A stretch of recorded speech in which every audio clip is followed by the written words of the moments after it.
నిజామాబాద్ జిల్లా బోధాన్లో బీఆర్ఎస్ కార్యకర్తల సమావేశంలో మాజీ మంత్రి వేముల ప్రశాంత్ రెడ్డి, జిల్లా బీఆర్ఎస్ అధ్యక్షులు జీవన్ రెడ్డి, మాజీ ఎమ్మెల్యేలు షకీల్, గణేష్ గుప్తా హాజరయ్యారు. ఈ సందర్భంగా కాంగ్రెస్ ప్రభుత్వంపై బీఆర్ఎస్ నాయకులు తీవ్ర విమర్శలు చేశారు.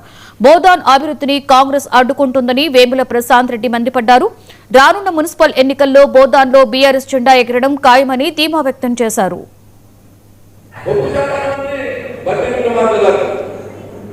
బొగ్గు గడప ప్రయత్నం చేస్తున్నది కోమటిరెడ్డి వెంకటరెడ్డి గారు. మరి ఇద్దరు కాకుండా వేరే వాళ్ళకి ఇప్పించాలని చెప్పి రేవంత్ రెడ్డి గారు ప్రయత్నం. ఆ ముగ్గురు మధ్యలో ఇవాళ ఆంధ్రజ్యోతి పేపర్లో రాసింది నిన్న, ఈ బొగ్గు కుంభకోణంలో ఎవరి వాటా ఎంతో తెలుసుకోలేక ఒకరినొకరు తిట్టుకునే పరిస్థితి వచ్చింది.